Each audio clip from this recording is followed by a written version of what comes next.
Welcome to part 3 of Dr. Loria's Girth consultation video. In this third part of the series, Dr. Loria will share another real patient story, provide a procedure walkthrough, and discuss post-procedure care. Let me go, we're going to walk through the procedure. Okay, I want you to understand clearly what to expect during a procedure. But before I walk you through the procedure, I'm going to tell you another story. There was a patient, he was coming from the Midwest. And this guy is a tall guy, good-looking guy, built. He has a phenomenal business. He has, 200 employees. He's doing very well. But when he walked in my office, I could tell you that he was another very depressed person. Okay? You would never know he was that successful and so forth. So we were talking. And what he told me was this. He said he met a girl. He was going out with her for a few months. He fell in love with this girl. And they had their first fight. Now, here's the part that's somewhat dramatic. She, during the heat of the moment, said that her ex-boyfriend's penis was larger than his. Now imagine hearing that. Okay, it actually gutted him emotionally, and he just was not the same after that. Now he cared for the woman, and being a man, he didn't want to say much about it and so forth, respond to that remark.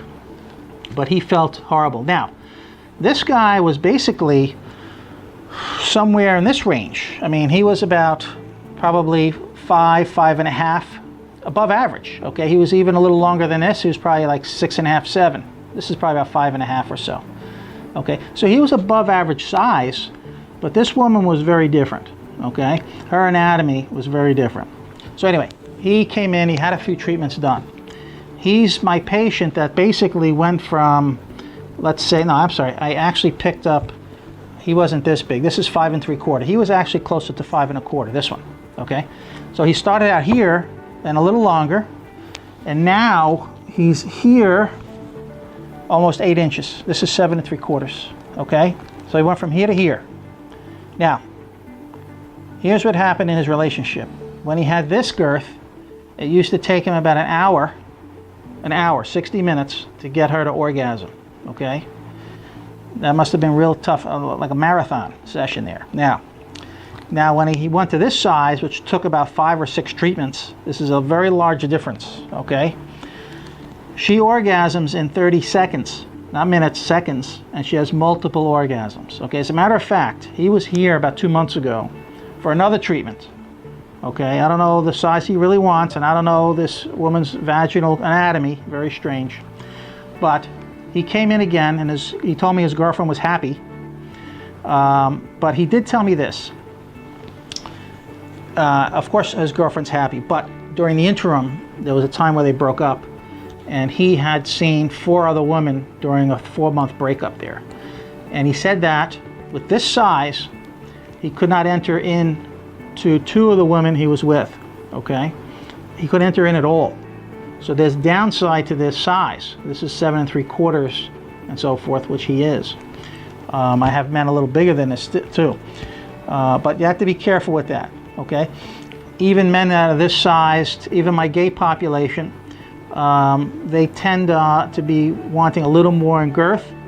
And even in that category, sometimes this is a little too much for them as well, okay? And that's the word I get from my gay population as well, okay?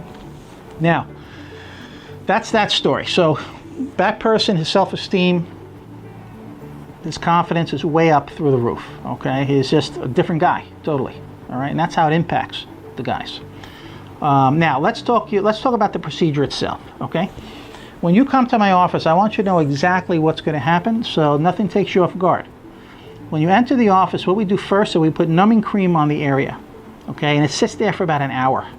Okay, the numbing cream does 95% of the numbing. Okay, that's why we want that, because that's the easiest way to do it and the most comfortable way. Then the next step is I take a small needle and I poke the penile skin superficially. That's my entrance point or portal. You don't feel that, of course, you're numb at that point. Then what I do is I take a cannula, which obviously it's not this big. It looks like a needle actually, but it has a blunt tip, so it's not sharp. So what I do is I enter into that little needle port, that little needle poke here. I enter in and I fill the entire shaft. And I go and fill this way, and I fill this way, and I fill this way through that one needle poke. Okay? Then I will massage a little bit, make sure everything's in balance. Then we put a bandage on, just like this, and you walk out with this, okay? That is it. Now, this takes about 2 to 3 hours, right? But those who are flying in, just a note, most of my patients do fly into Miami or New York, because I have 2 offices. I want you to allow 5 hours, because sometimes we allow more anesthesia time, sometimes there's a little delay, and I don't rush. So if you're coming in at an 8 o'clock appointment, expect to leave around 1 o'clock so you could schedule accordingly, okay? So just to mention, I do have a Miami office, I have a New York office. When it comes to financing and fees and specials, go on my finance page on the website, okay? That is all the information you need. If you need any additional information, you call my office and my secretaries will take care of you, all right? All right, so let's go back to our procedure. So you know exactly what happens with the topical, with the little needle poke, with the insertion of the filler and the distribution along the whole shaft, and this is what the bandage will look like when you leave the office, okay? And you'll learn how to put this on, okay? We're going to give you a DVD. It's also going to be posted on the internet, on the website, on how to rewrap yourself, okay? So everything is there. We give you supplies that you need, so you're covered.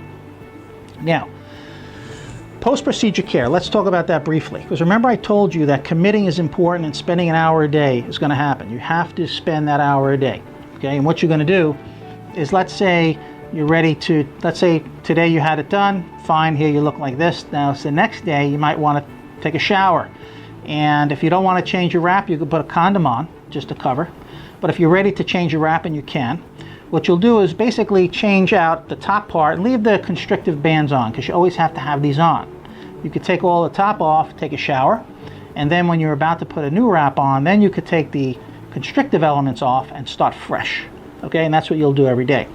I would want you to take an Epsom salt bath for 45 minutes, a hot Epsom salt bath for 45 minutes every other day. Very good for the skin and skin healing.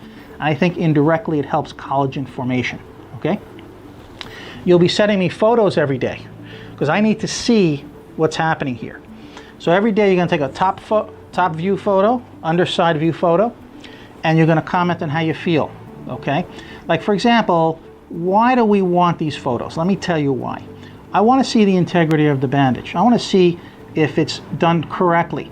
I want to see the health of the skin, okay? I look at if there's any discoloration of the bandage and so forth, okay? There are reasons. And if, let's say, there's an imbalance, let's say there's some fluid accumulating under here and there's a little bulge here, okay? And that's common, because the skin over here is very thin. What I'll do is tell you, hey, just do some finger pressure, okay, or finger rolling motions to move the fluid out. Consider it like wet plaster under there. So as it's starting to harden, we want to make sure it shapes properly, and my eyes and your eyes need to be on it together so I can guide you on what to do. Okay, very important. Now, that's enough of the post-operative care, instructions, and so forth. That's all covered on another video. I just wanted to give you an introduction to this because it's very important. Again, this is teamwork. This is more of an art than a science, and we need to participate and work together, okay?